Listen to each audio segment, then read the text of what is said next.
புதுக்கோட்டை மாவட்டம் கல்லாலங்குடி கலிபுல்லா நகர் பகுதியில் உள்ள ஸ்ரீ செல்வ விநாயகர் கோயிலில் முதலாம் ஆண்டு வருடாபிஷேக விழாவை முன்னிட்டு திருவிளக்கு பூஜை வெகு விமர்சையாக நடைபெற்றது. மேலும் சிறப்பு வழிபாடுகளுடன் நடைபெற்ற இந்த திருவிளக்கு பூஜையில் 200க்கும் மேற்பட்ட பெண்கள் கலந்து கொண்டு சாமி தரிசனம் செய்தனர்.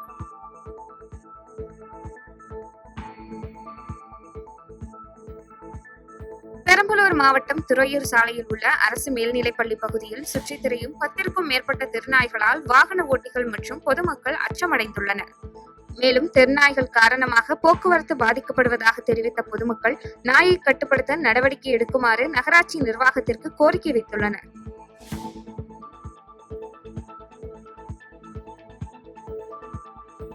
செங்கல்பட்டு மாவட்டம் தண்டலம் பகுதியில் புதிதாக கட்டப்பட்ட ஸ்ரீ மகா கணபதி கோயிலில் கும்பாபிஷேக விழா சிறப்பாக நடைபெற்றது. மேலும் சிறப்பு வழிபாடுகளுடன் நடைபெற்ற இந்த கும்பாபிஷேக விழாவில் சுற்றுப்புற பகுதியில் உள்ள குடியிருப்பு வாசிகள் மற்றும் பக்தர்கள் கலந்து கொண்டு சாமி தரிசனம் செய்தனர்.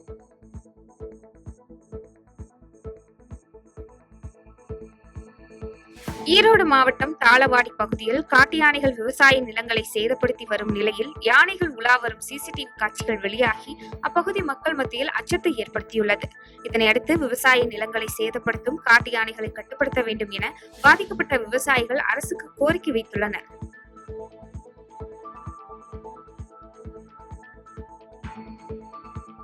தேனி மாவட்டம் பெரியகுளம் அருகே உள்ள கும்பக்கரை அருவியில் மேற்கு தொடர்ச்சி மலைப்பகுதியில் பெய்த மழை காரணமாக நீர்வரத்து அதிகரித்துள்ளது. இதனால் சுற்றுலா பயணிகளின் பாதுகாப்பு கருதி தடை விதித்த தேவதானப்பட்டி வனத்துறையினர் அருவிக்கு நீர்வரத்து சீராகும் வரை தடை தொடரும் என தெரிவித்துள்ளனர்.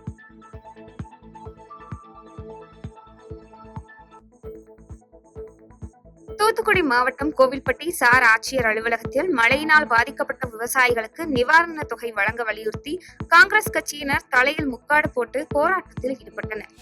மேலும் விவசாயிகளுக்கான பயிர் காப்பீட்டு தொகை விரைந்து கிடைக்க நடவடிக்கை எடுக்க மற்றும் விவசாய பணிகளுக்கு தேவையான உரங்கள் மற்றும் இடுபொருட்கள் தட்டுப்பாடின்றி கிடைக்க நடவடிக்கை எடுத்தல் ஆகிய கோரிக்கைகளும் இந்த போராட்டத்தில் முன்னிறுத்தப்பட்டது.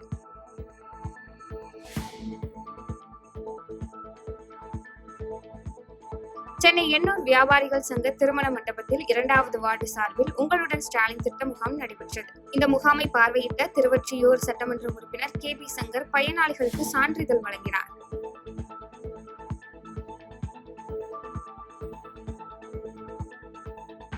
சென்னை திருவொற்றியூர் அருகே காலாடிப்பேட்டை பொதுத்தெரு பகுதியில் சுற்றித் திரிந்த மெக்சிகன் ஸ்பைடர் குரங்கு வேளச்சேரி வனத்துறையினரால் பிடிக்கப்பட்டு கூண்டில் அடைக்கப்பட்டது. மேலும் பிடிபட்ட குரங்கு வண்டலூர் பூங்காவுக்கு எடுத்து செல்லப்பட்ட நிலையில் இந்த குரங்கு எங்கிருந்து வந்தது என போலீசார் விசாரணை மேற்கொண்டு வருகின்றனர்.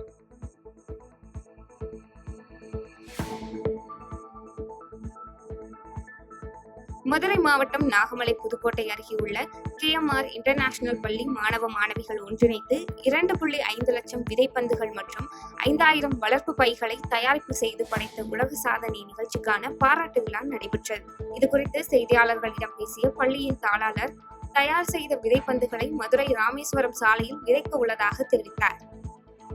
இந்த சீடெல்லாம் நாங்க ஏற்கனவே விதை பந்துகள் செஞ்சோம். அதை மதுரை டு ராமநாதபுரம் ரோட்ல நாங்க விளைவிக்கிறதுக்காக கொடுத்துருக்குறோம். அது மட்டுமல்ல, ஃபாரஸ்ட் ரேஞ்சர்ஸ்க்கும் கொடுத்துருக்குறோம். இப்போ பாத்தீங்கன்னா இந்த விதை பைகளை விவசாயத்துக்காக கொடுக்கலாம்னு பார்த்துருக்குறோம் சார். நாங்க கிட்டத்தட்ட 4 ரெக்கார்ட் பண்ணியிருக்கிறோம் சார். 3 ரெக்கார்ட் பண்ணியிருக்கிறோம் சார். 3 விதமான ப்ரோக்ராம நம்ம கண்டக்ட் பண்ணியிருக்கிறோம். இதுல பாத்தீங்கன்னா கிட்டத்தட்ட என்னோட மாணவர்கள், ஆசிரியர்கள், பெற்றோர்கள், அவர்களோட உறவினர்கள் அத்தனை பேரும், நல்ல உள்ளங்கள் அத்தனை பேருமே பார்ட்டிசிபேட் பண்ணியிருக்கிறோம் சார். திருநெல்வேலி மாநகர் பகுதியில் தாவேகா கட்சியின் வடக்கு மாவட்ட செயலாளர் மரிய ஜானின் மினி பேருந்தில் தாவேகா உறுப்பினர் அட்டை காட்டினால் இலவச பயணம் மேற்கொள்ளுமாறு கட்சி நிர்வாகிகள் சார்பில் சிறப்பு ஏற்பாடு செய்யப்பட்டுள்ளது. 16ஆம் தேதி வரை இலவச பயணம் மேற்கொள்ளலாம் என தெரிவிக்கப்பட்டுள்ளது.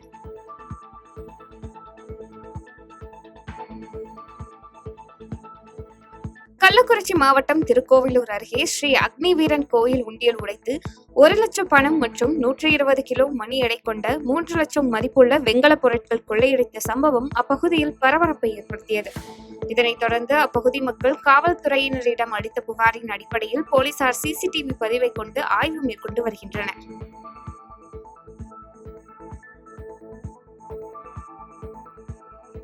கடலூர் மாவட்டம் விருதாச்சலம் இரட்சகாளியம்மன் கோயிலில் பீரோ உடைக்கப்பட்டு வெள்ளி கண்மலர் உள்ளிட்ட 40,000 மதிப்பிலான பொருட்கள் கொள்ளையடிக்கப்பட்ட சம்பவம் அப்பகுதியில் பரபரப்பை ஏற்படுத்தியது. இதனைத் தொடர்ந்து தகவல் அறிந்த சம்பவ இடத்திற்கு வந்த போலீசார் கேமராக்களில் பதிவான காட்சிகளை கொண்டு விசாரணை நடத்தி வருகின்றனர்.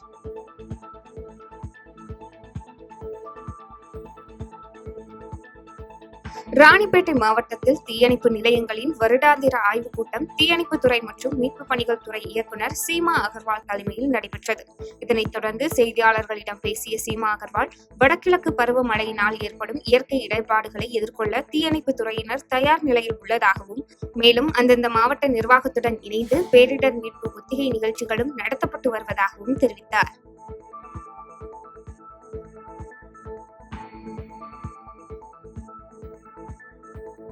சேலம் மாவட்டத்தில் பழைய ஓய்வூதிய திட்டத்தை அமல்படுத்த வேண்டும் உள்ளிட்ட 9 அம்ச கோரிக்கையை வலியுறுத்தி ஜாக்டோ ஜியோ அமைப்பினர் பெருந்திரள் முறையீடு போராட்டத்தில் ஈடுபட்டனர். இதில் மாநில ஒருங்கிணைப்பாளர் மற்றும் உயர்மட்ட குழு உறுப்பினர் தியாகராஜன் பங்கேற்று சிறப்புரையாற்றினார்.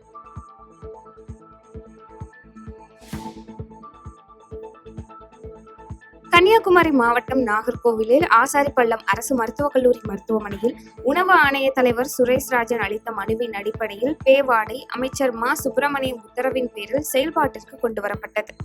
தொடர்ந்து மருத்துவமனையில் பேவார்டு கட்டணம் அறைக்கு 1,200 ரூபாய் எனவும், இருவர் பகிர்ந்து கொள்ளும் அறைக்கு 1000 எனவும் கட்டணம் நிர்ணயம் செய்யப்பட்டுள்ளது என்று அதிகாரிகள் தெரிவித்தனர்.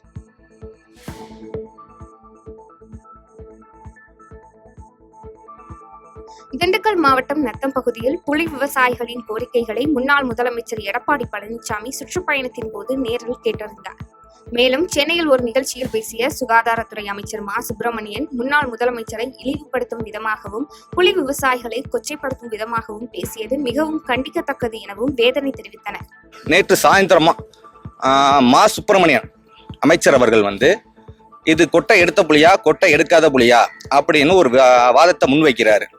இது மாண்புமிகு எடப்பாடி அவர்களை இழிவுபடுத்துற மாதிரியும், அது மட்டும் இல்லாம இத்தனை வருஷமா நாங்க இந்த தொழிலை பண்ணிக்கிட்டு இருக்கிறோம், எங்களை இழிவுபடுத்துற மாதிரியும் இருக்கு. மாண்புமிகு அமைச்சர் அவர்களுக்கு இது அழகல்ல. ஒரு அமைச்சரா இருந்துகிட்டு கொட்டை எடுத்த புலியா எடுக்காத புலியா என்பது இது அழகான விஷயம் அல்ல. ஒட்டுமொத்த திமுக அமைச்சர் அவர்களும் இதை பார்த்து கண்டிக்காத விதம் எங்களுக்கு பெரும் வருத்தத்தை ஏற்படுத்தியுள்ளது. இது மட்டும் அல்லாமல் எங்கள் கோரிக்கையை ரொம்ப எங்க அளவுக்கு இறங்கி எங்களுக்கு செயல்படுத்தி தரலாம் அப்படின்னு சொல்லி ஐயா அவர்கள் சொல்லியிருக்காங்க. மேற்கொண்டு இது சம்பந்தமா எந்தவித மன்னிப்பு சம்பந்தமா எதுவுமே எங்களுக்கு எதுவும் கடிதம் வரல. இதை மேற்கொண்டு இந்த விஷயத்த எங்க சார்பாக கண்டனம் தெரிவிச்சுக்கிறோம். டெல்லியில் நடைபெற்ற துணை ஜனாதிபதி தேர்தலில் வாக்களித்த பின் விமானம் மூலம் சென்னை வந்த இளையராஜா செய்தியாளர்களை சந்தித்து பேசினார். அப்போது பேசிய அவர், தமிழக அரசு ஒரு கலைஞருக்கு பாராட்டு விழா நடத்துவது மிகவும் மகிழ்ச்சியாக உள்ளது எனவும் தெரிவித்தார்.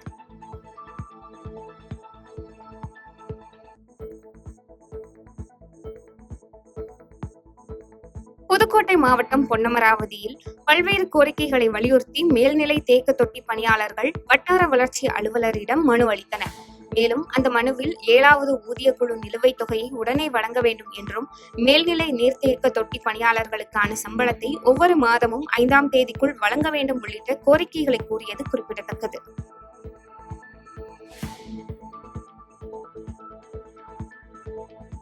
செங்கல்பட்டு மாவட்டம் ஆவடி காவல் ஆணையரகத்தில் மாநகர காவல் ஆணையாளர் சங்கர் உத்தரவின்படி சுமார் 89 வழக்குகளில் கைப்பற்றப்பட்டுள்ள 280 கிலோ கஞ்சா எரித்து அழிக்கப்பட்டது.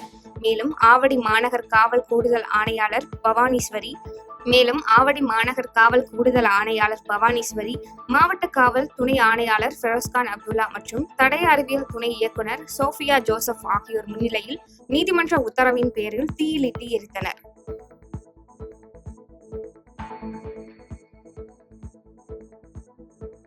செங்கல்பட்டு மாவட்டம் மாமல்லபுரம் கடற்கரையில் 100 கிலோ எடையுள்ள பழங்கால பலிபீடம் கரை ஒதுங்கிய சம்பவம் அப்பகுதியில் பரபரப்பை ஏற்படுத்தியது. இதனைத் தொடர்ந்து தகவல் அறிந்து சம்பவ இடத்திற்கு வந்த தொல்லியல் துறையினர் கூறுகையில், இந்த பலிபீடமும் பல்லவர் காலத்தில் கடலில் மூழ்கிய 6 கோயிலின் ஏதாவது ஒரு கோயிலின் பலிபீடமாக இருக்கலாம் என்றும், இவை தொல்லியல் துறையின் அகழாய்வின் அதிகாரிகள் ஆய்வுக்கு பின்னரே அவை உறுதிப்படுத்தப்படும் என்றும் தெரிவித்தனர்.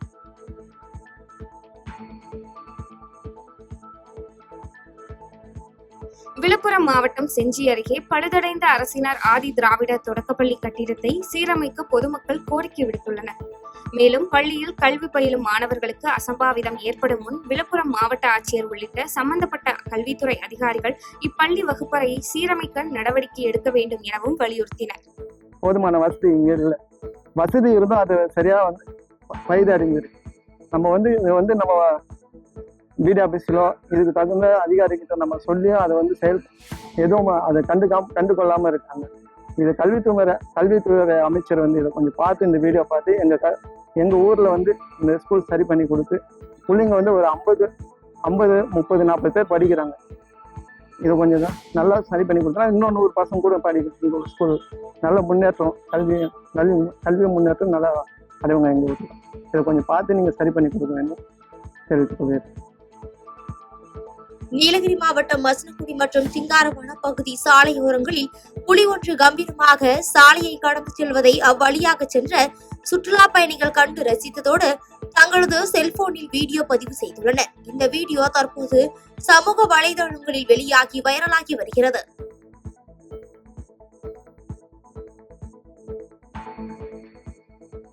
ராமநாதபுரம் மாவட்டம் திருவாடானை அருகே தொண்டி தெற்கு தெருவைச் சேர்ந்த சுமை தூக்கும் தொழிலாளி ஹைதர் அலி அப்பகுதி ரேஷன் கடை அருகே மர்மமான முறையில் உடலில் காயங்களுடன் இறந்து கிடந்துள்ளார். இதுகுறித்து சம்பவம் அறிந்து தகவல் அறிந்து வந்த போலீசார் உடலை கைப்பற்றி உடற்கூறாய்விற்காக மருத்துவமனைக்கு அனுப்பி வைத்து இந்த மர்ம மரணம் குறித்து விசாரணை மேற்கொண்டு வருகின்றனர்.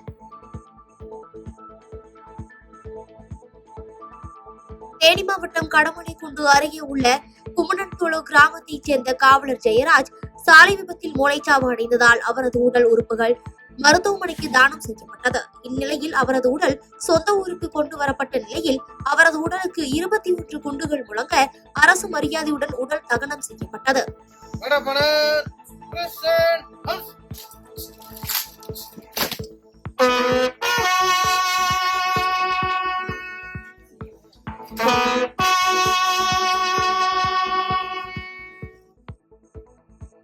கோவை மாவட்டம் வால்பாறை மலைப்பகுதியில் அடர்ந்த வனப்பகுதியில் பூர்வீக பழங்குடியின மக்கள் சுமார் 5000த்திற்கும் மேற்பட்டோர் குடிசை வீடுகளில் வசித்து வருகின்றனர். இந்நிலையில் அரசு தாட்கோ நிறுவனம் மூலம் முதல்கட்டமாக வில்லோனி செட்டில்மெண்ட் மற்றும் நெடுங்குன்று செட்டில்மெண்ட் பகுதியில் உள்ள 45 குடும்பங்களுக்கு கான்கிரீட் வீடுகள் கட்டும் பணி துவக்கப்பட்டுள்ளதால் மகிழ்ச்சி அடைந்துள்ளனர்.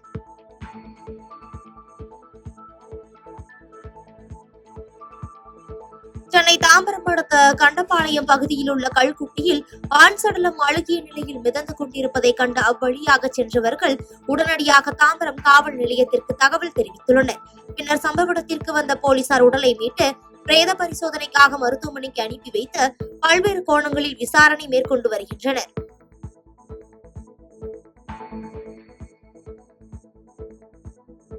மயிலாடுதுறை அடுத்த தர்மபுரம் ரோடு கீழே உடையார் திருமுல்லை தெருவில் அமைந்திருக்கும் கங்கை முத்து மாரியம்மன் ஆலயத்தில் மகா கும்பாபிஷேக விழா வெகு விமர்சையாக நடைபெற்றது. இதில் திரளான பக்தர்கள் கலந்து கொண்டு கங்கை முத்து மாரியம்மனை வழிபட்டு சென்றனர்.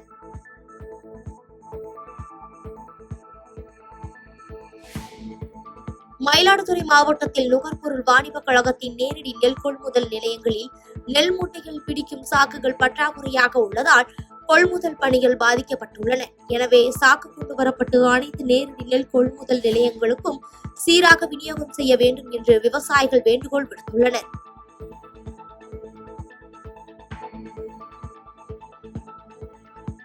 திண்டுக்கல் மாவட்டம் பழைய வத்தலக்குண்டு ஒன்னார்மேடு பகுதியில் சாந்தி என்பவருக்கு சொந்தமான கிணற்றில் மோட்டார் பழுதடைந்து இருந்ததால் அதனை சரி செய்வதற்காக ராஜாமணி என்ற முதியவர் கிணற்றுக்குள் இறங்கியுள்ளார். அப்போது திடீரென நிலை தடுமாறி முதியவர் கிணற்றுக்குள் விழுந்ததால் கூச்சலிட்டுள்ளார். இதனை அறிந்த அருகில் இருந்தவர்கள் தீயணைப்பு துறையினருக்கு தகவல் தெரிவித்துள்ளனர். பின்னர் விரைந்து வந்த தீயணைப்பு துறையினர் கிணற்றுக்குள் விழுந்த முதியவரை பத்திரமாக உயிருடன் மீட்டனர்.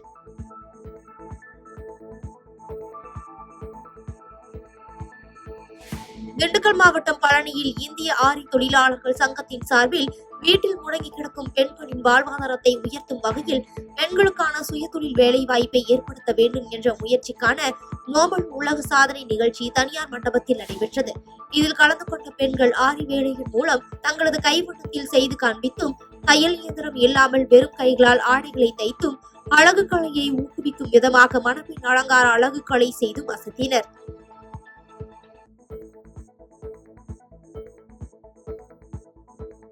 தமிழ்நாட்டின் கோயம்புத்தூரைச் சேர்ந்த சி.வி. ராதாகிருஷ்ணன் இந்திய குடியரசு துணைத் தலைவர் தேர்தலில் வெற்றி பெற்றதை அடுத்து ஈரோடு பாஜகவினர் இனிப்புகள் வழங்கி கொண்டாடினர். ஈரோடு தெற்கு மாவட்ட பாஜக தலைவர் செந்தில்குமார் தலைமையில் பொதுமக்களுக்கு இனிப்பு வழங்கி தங்கள் மகிழ்ச்சியை வெளிப்படுத்தினர்.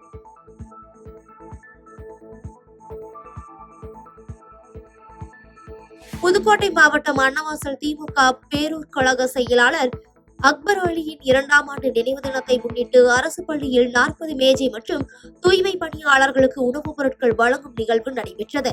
இந்த நிகழ்வில் அமைச்சர் எஸ். ரகுபதி சிறப்பு அழைப்பாளராக கலந்து கொண்டு பள்ளி மாணவ மாணவிகளுக்கு பயன்படும் வகையில் 40 மேஜைகளை வழங்கினார். அதனைத் தொடர்ந்து தூய்மை பணியாளர்களுக்கு அரிசி மற்றும் உணவுப் பொருட்களை வழங்கினார்.